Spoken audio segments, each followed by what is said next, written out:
pagi. Kita awali di perkuliahan perdana untuk mata kuliah bahasa Indonesia di saat ini. Mendahulunya kita berdoa, mari kita berdoa. Kami bersyukur kepada Ya Allah ya Tuhan kami, Allah yang baik, Allah yang senantiasa memelihara hari-hari hidup kami. Di saat ini kami boleh diperkenankan oleh Tuhan untuk melaksanakan perkuliahan di perkuliahan perdana di hari ini. Kami mohon Tuhan tuntunan kasih Tuhan dalam kehidupan kami lewat perkuliahan ini. Biarlah Engkau memberkati kehidupan kami, Engkau berikan hikmat dan kebijaksanaan, sehingga ketika dalam perkuliahan nanti kami semua sebagai dosen mahasiswa dapat memahami secara benar, secara utuh materi yang nanti akan disampaikan. Dan nanti kita kemudian akan diskusikan bersama tentang materi mata kuliah bahasa Indonesia di hari ini. Seluruh kehidupan kami dalam perkuliahan ini kami terus bawa dalam kasih Tuhan. Inilah kami, inilah doa yang kami bawa. Hanya dalam nama Yesus Kristus kami berdoa. Amin. Baik saudara-saudara mahasiswa, karena ini adalah kita akan melakukan perkuliahan perdana. Jadi sebelumnya saya akan menyampaikan rencana pembelajaran semester atau yang disebut dengan RPS. Nah, kita mengikuti proses perkuliahan untuk mata kuliah bahasa Indonesia harus mengikuti sesuai dengan rencana pembelajaran yang termuat di dalam RPS ini. Jadi untuk mata kuliah bahasa Indonesia sebagai mata kuliah umum, nah, saudara dapat memperhatikan. Yang pertama, mata kuliah ini adalah mata kuliah bahasa Indonesia dengan kode BK kelas 022. Untuk rumpun mata kuliah ini yang sejiwa atau dalam rumpun mata kuliah ini adalah mata kuliah metodologi yang berhubungan dengan bahasa Indonesia, kemudian ada teknik selipung atau karya tulis ilmiah. Nah, untuk bobot SKS itu adalah 2 SKS mata kuliah umum. Nah, selanjutnya bahwa ada CPL. Nah, apa itu CPL? Capaian pembelajaran semester. Nah, capaian pembelajaran bukan capaian pembelajaran semester, tapi capaian pembelajaran lulusan. Nah, CPL Prodi. Jadi ada capaian pembelajaran lulusan. Nah, apa saja capaian pembelajaran lulusan di dalam program studi kita itu khusus program studi pendidikan agama Kristen. Ada kurang lebih 5 yang saya generalisasi di dalam CPL dalam mata kuliah ini. Yang pertama, sikap, yaitu bahwa menunjukkan bahwa mahasiswa bertakwa kepada Tuhan Yang Maha Esa dan mampu menunjukkan sikap religiusnya. Kemudian yang kedua, sikap berikut adalah menunjukkan sikap bertanggung jawab atas pekerjaan. Nanti mata kuliah ini sesuai dengan bidang kalian. Bidang kalian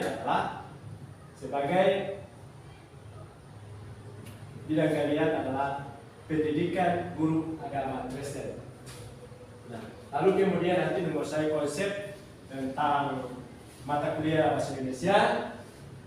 Lalu kemudian keterampilan umum, yaitu nanti kalian bagaimana mampu menerapkan pemikiran secara kritis, logis, kemudian sistematis, kemudian bisa mengembangkan inovatif dalam konteks pengembangan implementasi ilmu pengetahuan dan teknologi yang memperhatikan menerapkan nilai humaniora yang sesuai dengan bidang kaliannya.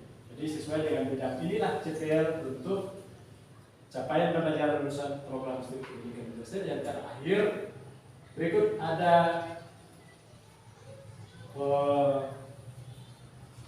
keterampilan khusus.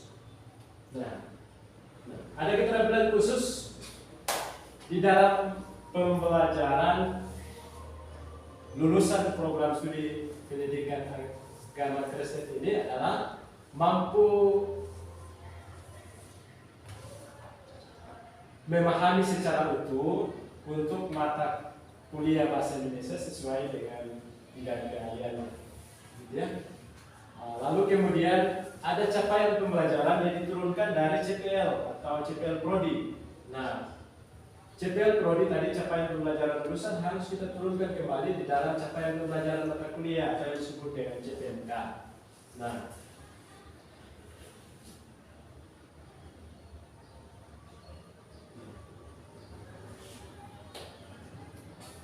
untuk capaian pembelajaran mata kuliah CPMK,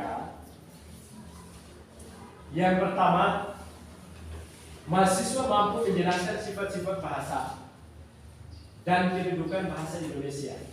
Kemudian yang berikut, mahasiswa mampu memahami dan menjelaskan tentang pengertian bahasa. Mahasiswa mampu memahami dan menjelaskan sejarah perkembangan bahasa Indonesia. Lalu, mahasiswa mampu memahami bahasa Indonesia dalam perspektif ragam ilmiah. Kemudian selanjutnya mahasiswa mampu memahami diksi atau pilihan kata. Yang berikut, mahasiswa mampu memahami dan menjelaskan pembentukan dan perluasan kalimat. Berikut, mahasiswa mampu menjelaskan pembentukan paragraf. Ya. Lalu mahasiswa mampu membuat perencanaan. Lalu yang terakhir adalah mahasiswa dalam capaian pembelajaran mata kuliah ini yang dicapai adalah bagaimana mahasiswa itu mampu membuat naskah dan penyuntingan.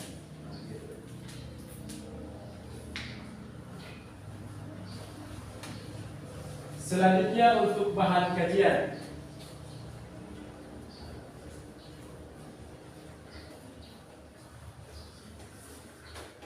Nah, untuk bahan kajian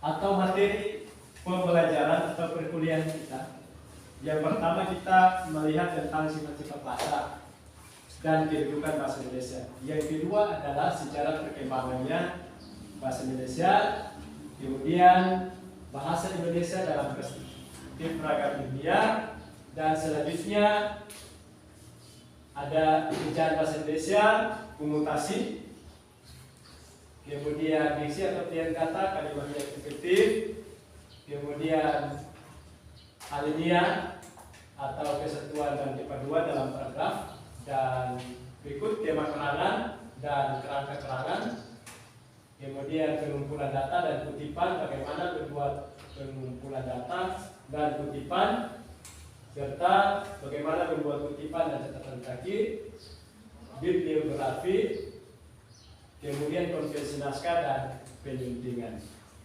Nah, sebagai referensi dalam mata kuliah ini yang saya gunakan adalah Gores Keraf. Bukunya Gores Keraf adalah dengan judul buku komposisi, ya. Kemudian di Jono Hayes, dalam judul bukunya Bahasa Indonesia, Pengembangan Kepribadian di Perguruan Tinggi. Sebagai referensi pendukung adalah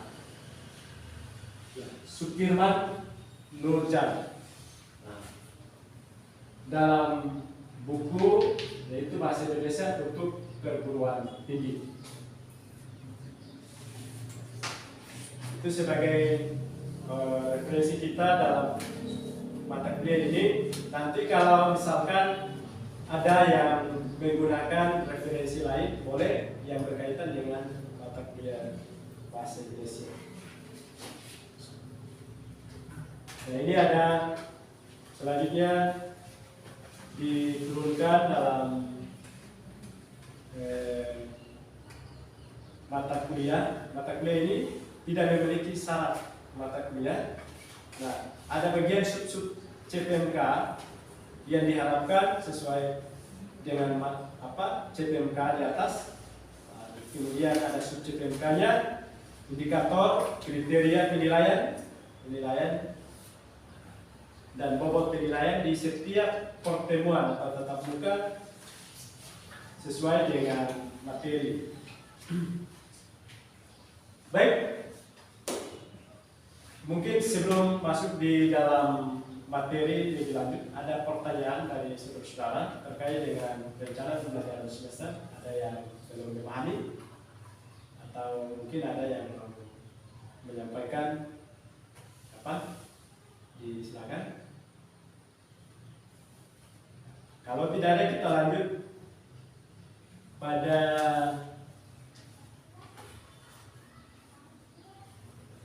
materi kita di pertemuan pertama ini. Nah, ini ya, referensi atau rujukan yang sudah saya sampaikan. Ada Wijono AS Bahasa Indonesia, pengembangan kepribadian di perguruan tinggi, kemudian Berskera, bukunya komposisi. Kemudian selanjutnya sebagai bentuk tata tertib dalam perkuliahan ini, yang pertama kita sepakati untuk tata tertib perkuliahan. Dalam perkuliahan mata kuliah bahasa Indonesia ini, yang pertama mengikuti perkuliahan dengan tertib dan sopan, kemudian hadir harus tepat waktu, lalu berpakaian sopan, tahu rapi, tidak menggunakan kaos kecuali di hari Jumat. Penilaian. Nah, bentuk penilaian dalam mata kuliah ini adalah yang pertama kehadiran 10%, kemudian tugas individu atau tugas kelompok itu 40%. Jadi kalau saudara-saudara mengerjakan dengan baik tugas secara mandiri atau individu dan tugas kelompok itu ada 40%. Sementara untuk UTS 20% dan UAS 30%.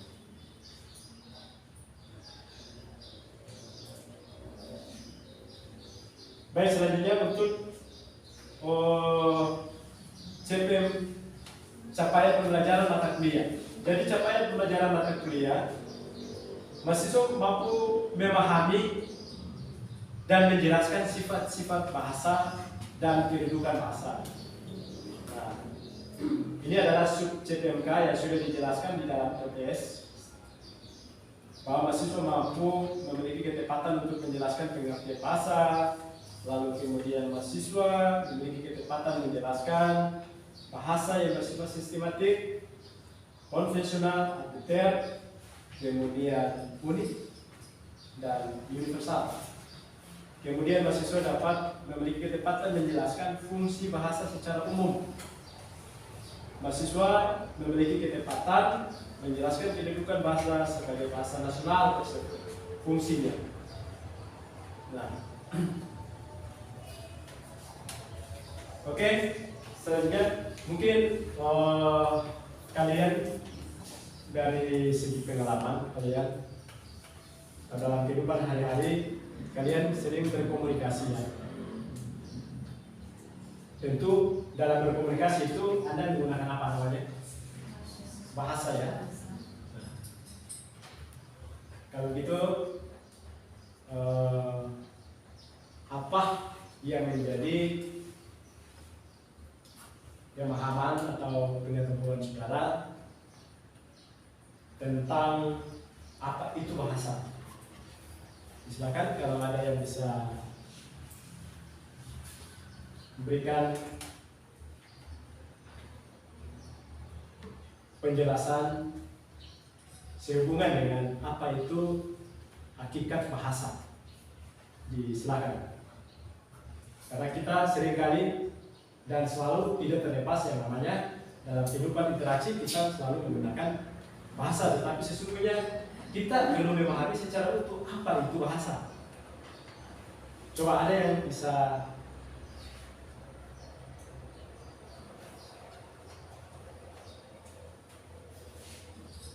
ada?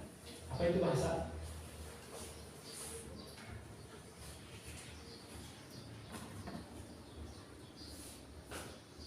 Ya, Ya, jadi bahasa itu adalah ciri khas manusia. Ciri khas manusia. Ada lagi yang lain? Alat komunikasi. Ada lagi yang lain?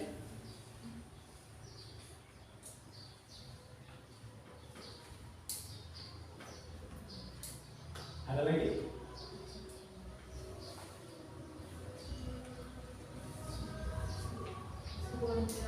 Sebuah interaksi. Ada yang lain lagi?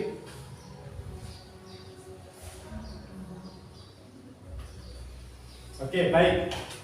Jadi apa yang kalian sampaikan itu memang tidak terlepas yang namanya bahasa sebagai fungsinya, ya, sebagai fungsinya komunikasi dan lain sebagainya. Tetapi sesungguhnya hakikat dari bahasa itu adalah sebagai lambang bunyi, ujaran yang diucapkan oleh manusia yang keluar dari rongga mulut. Atau dengan kata lain, bahasa adalah lambang bunyi yang keluar dari alat ucap manusia. Nah, itu yang disebut dengan bahasa. Jadi bahasa itu adalah sebuah lambang bunyi ujaran yang digunakan untuk berkomunikasi oleh masyarakat pemakainya untuk saling memahami antara satu dengan yang lain. Itu yang namanya bahasa. Lalu kemudian yang berikut ada sifat-sifat bahasa. Nah, ada kurang lebih beberapa sifat-sifat bahasa. Yang pertama, sifat bahasa sebagai sistem lambang yang bermakna yang dapat dipahami oleh masyarakat pemakainya. Yang kedua adalah sistem lambang tersebut bersifat konvensional atau yang disebut dengan arbitrer yang ditentukan oleh masyarakat pemakainya berdasarkan kepekaan. Berikut yang ketiga, sistem lambang yang terbatas tetapi produktif.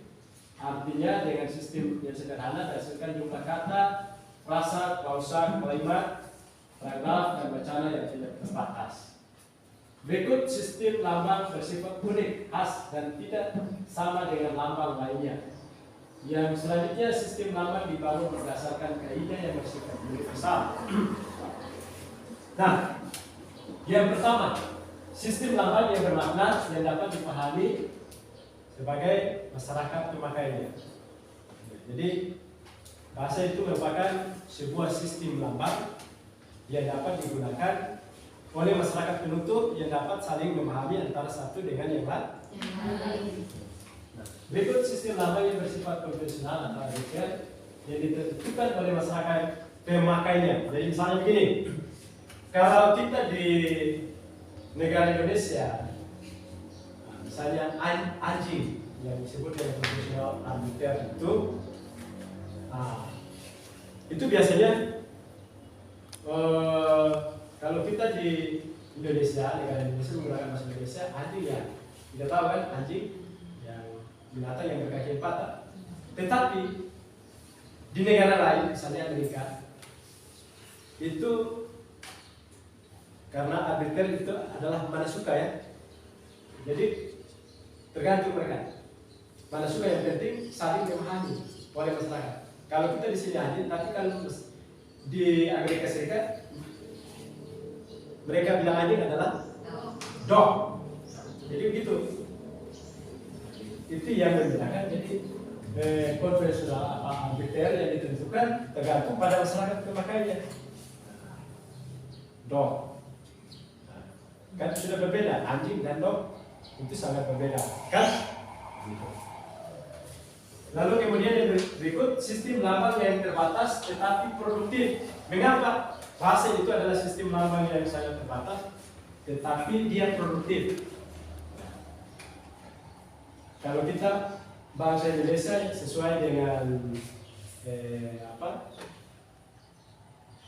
hasil kongres dalam bahasa Indonesia untuk kongres bahasa menghasilkan beberapa kata, kurang lebih 18.000 sampai 20.000 kata, tetapi dapat menghasilkan kalimat yang lebih dari di atas atau dapat menghasilkan kalimat atau klausa atau frasa lebih dari 18 sampai dengan 20 ribu. Saya kita membuat kalimat itu kan banyak kan, dalam merangkai sebuah kata untuk menjadikan sebuah kalimat. Nah tentu itu menghasilkan yang lebih banyak, sehingga kenapa disebut sebagai produktif, karena dia dapat menghasilkan sejumlah paragraf, sejumlah wacana yang tidak terbatas atau bacaan yang tidak terbatas dengan jumlah yang ada. Bisa dipahami begitu? Saya. Kemudian yang berikut adalah fungsi bahasa secara umum. Nah, fungsi bahasa secara umum diantaranya adalah untuk menyatakan ekspresi. Nah, ini fungsi bahasa. Fungsi bahasa yang pertama untuk menyatakan ekspresi. Nah, sebagai alat ekspresi, bahasa menyatakan secara terbuka segala sesuatu yang tersirat di dalam diri kita atau dalam pikiran kita.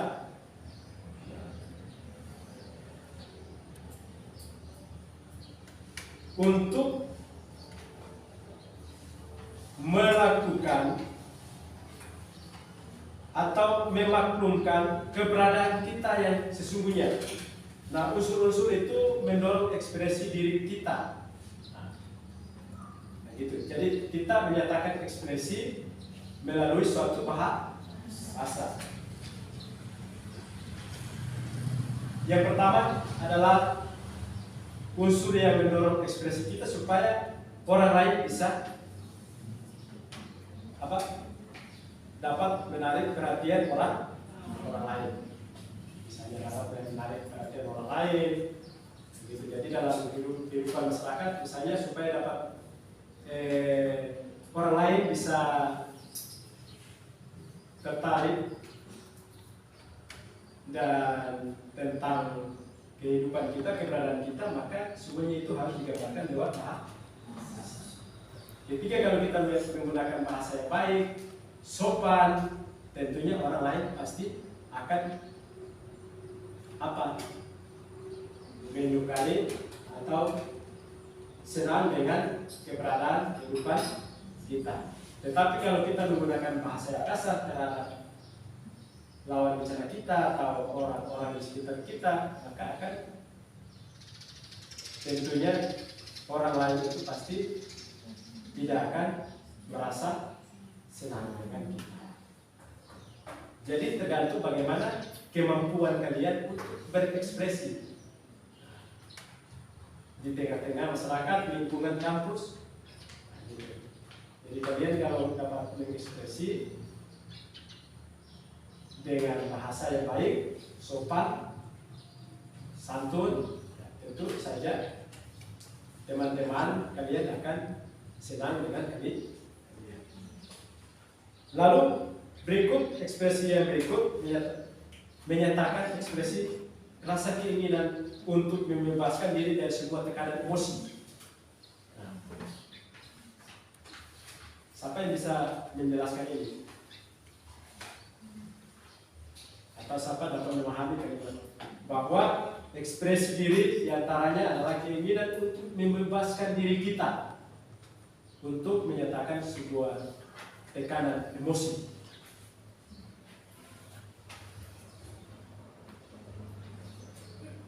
Manusia memiliki sifat emosi atau tidak? Emosi, ya.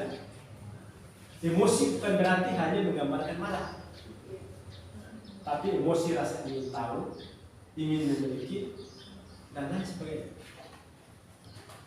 Untuk melepaskan rasa yang tadi ingin tahu, pasti kita akan tidak terlepas yang namanya harus berekspresi lewat bahasa. Karena kita butuh komunikasi. Yang fungsinya komunikasi antara satu yang lain untuk dapat memahami. Misalnya, kira-kira apa sesungguhnya bahasa itu? Misalnya, saya ingin bertanya kepada rekan saya atau teman saya. supaya saya ingin tahu untuk memahami yang namanya apa itu bahasa. Maka saya berekspresi secara musik untuk dapat menjelaskan bahwa oh ternyata selama yang ini saya tidak paham tentang bahasa Indonesia, sekarang saya sudah paham tentang apa itu bahasa Indonesia atau bahasa ya. Berikut, fungsi yang berikut adalah sebagai alat komunikasi. Komunikasi merupakan akibat lebih jauh dari ekspresi. Nah, apa alasannya bahwa fungsi komunikasi itu lebih jauh dari komunikasi? Komunikasi tidak akan sempurna bila ekspresi diri kita tidak diterima atau dipahami oleh orang lain. Dengan komunikasi kita memahami orang lain dan kita dapat merasakan pikiran kita, dan kita ketahui orang lain.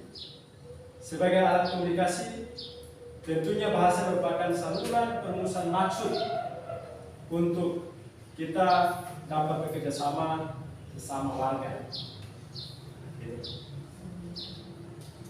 Lalu kemudian yang berikut adalah fungsi integrasi dan adaptasi. Fungsi integrasi dan adaptasi. Jadi bahasa berfungsi sebagai alat apa? Integrasi dan apa artinya? Secara sederhana bahwa integrasi ya. Bahasa itu menghubungkan kita, misalnya dalam perkuliahan ini menghubungkan kita tentu supaya saling memahami, saling mengerti mata kuliah ini harus terintegrasi dengan bahasa. Dan kemudian Anda mampu dapat beradaptasi atau penyesuaian dengan bahasa. Jadi bahasa itu yang ketika kita miliki, kita harus mampu beradaptasi, fungsinya mampu beradaptasi di dalam suatu lingkungan masyarakat tertentu. Jadi kalau misalnya di sini ada orang Amerika yang tidak tahu bahasa Indonesia, butuh penyesuaian, gitu ya. Atau janganlah orang Amerika, misalnya orang yang ada di sekitar kita, misalnya adalah orang Tubuh Tuli, ya.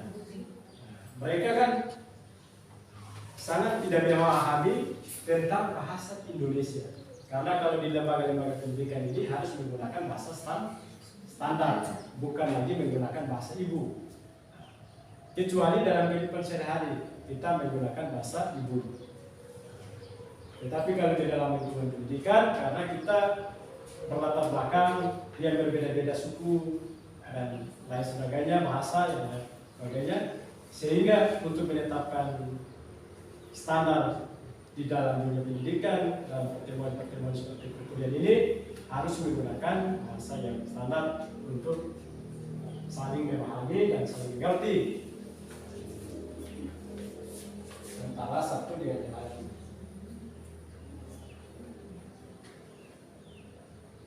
Nah, berikut kita masuk di dalam kedudukan dan fungsi bahasa negara. Nah, apa yang mendasari bahasa Indonesia sebagai bahasa negara? Nah, jadi kira-kira apa yang menjadi dasar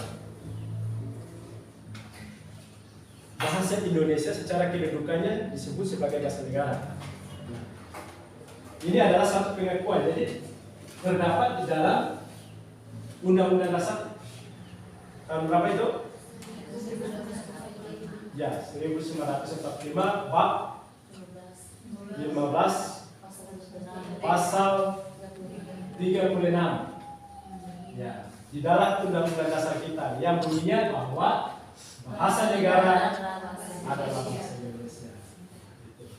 Jadi dia sebagai yang mendasari bahasa Indonesia sebagai bahasa negara.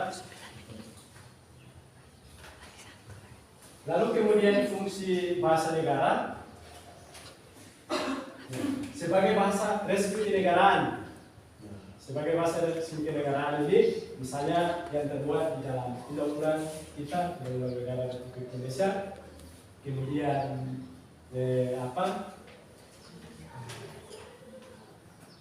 arsip kenegaraan itu misalnya, sebagai bahasa resmi kenegaraan, lalu kemudian bahasa pengantar di lembaga-lembaga pendidikan seperti ini.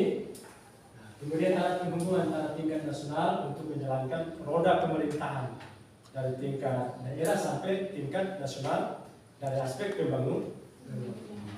Kemudian sebagai alat pengembangan kebudayaan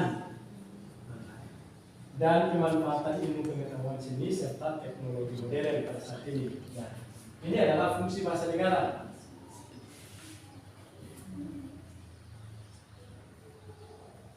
Berikut dasar bahasa Indonesia sebagai bahasa nasional. Tadi adalah bahasa negara. Sekarang adalah bahasa Indonesia sebagai bahasa nasional. Yang mendasari bahasa Indonesia secara kedudukannya itu terdapat dalam Sumpah Pemuda. Pada butir yang keberapa? Pada butir yang ketiga. Ya. Bahwa apa? Kami putra dan putri Indonesia menjunjung tinggi bahasa. Itu adalah bahasa Indonesia. Sebagai pelopor Sumpah Pemuda adalah Budi Utomo. Ya, pada tahun berapa itu? Tahun 1928. Pada waktu itu ia kumpul seluruh para pemuda untuk berkumpul di satu tempat dan mereka mengikrarkan tentang Sumpah Pemuda. Kenapa di sini ada dua butir bahwa kami putra dan putri Indonesia mengaku bertumpah darah satu tanah air Indonesia, hanya satu tanah air Indonesia. Kemudian yang kedua, hanya satu bangsa, itu bangsa Indonesia. Tetapi pada butir ketiga, dia tidak menggunakan kata satu bahasa, tetapi menggunakan kata menjunjung. Karena apa?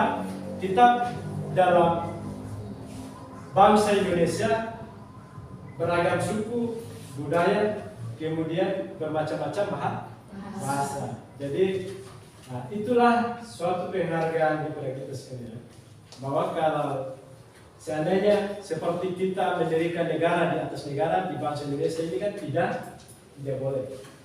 Kan kalau misalnya contoh di negara Papua sana, kalau mereka mau merdeka kan sekarang tidak bisa gitu. Harus mengikuti ketentuan-ketentuan yang ada. Kalau misalnya pada saat itu mereka pemuda menyatakan bahwa hanya satu bahasa, maka Karisan tidak boleh menggunakan bahasa Galela. Karena apa? Itu dilarang. Karisan boleh menggunakan bahasa apa? Dialek Ibu Galela boleh. Sekarang boleh ya? Atau bahasa daerah yang disebut dengan bahasa Galela atau bahasa Tubelo. Tetapi kita semua pada butir yang ketiga ini, dia karena menjunjung, ya kita menjunjung. Itu bahasanya dia, bahasa ibu.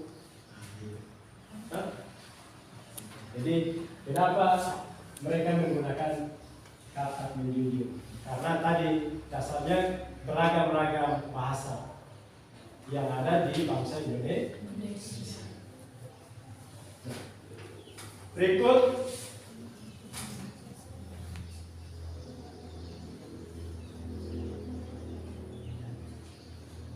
oke, jadi materi kita sampai di sini. Dan ada pertanyaan sebelum saya kasih tugas untuk kalian. Silakan. Iya. Baik, terima kasih atas kesempatan yang diberikan.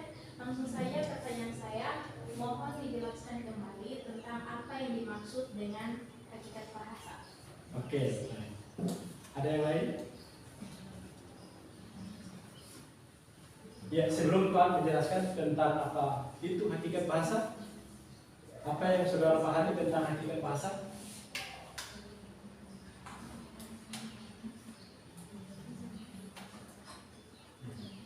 Hakikat bahasa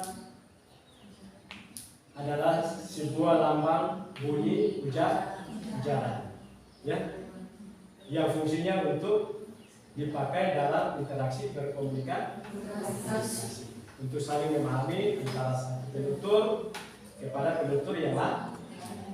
Oke, baik. Saya kira untuk perkuliahan kita di perdana ini atau perkuliahan pertama kita akan sudahi, dan saya akan kasih tugas. Nanti tugas ini kalian kerjakan untuk hari ini dan nanti dikumpulkan pada pertemuan selanjutnya.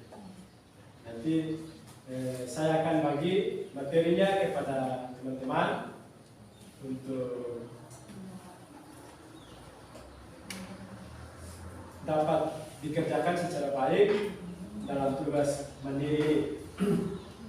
Kita akan akhiri pertemuan kita dan diakhiri dengan doa. Disilakan saudara Delin untuk menutup kita dalam doa. Baik teman-teman, sebelum kita berpisah satu dengan yang lainnya, mari kita berdoa. Ada lagi ungkapan syukur yang kami naikkan kepadamu Bapa. Terima kasih karena di mana Engkau telah menuntun perkuliahan kami dari awal hingga akhirnya. Kiranya Tuhan, apa yang telah dosen ajarkan kepada kami itu dapat kami mengerti dan memahaminya dalam kehidupan kami sehari-hari. Berkati juga kami bagi mahasiswa, kiranya apa yang kami dapat itu bisa menjadi bekal di masa depan kami. Ini yang telah menjadi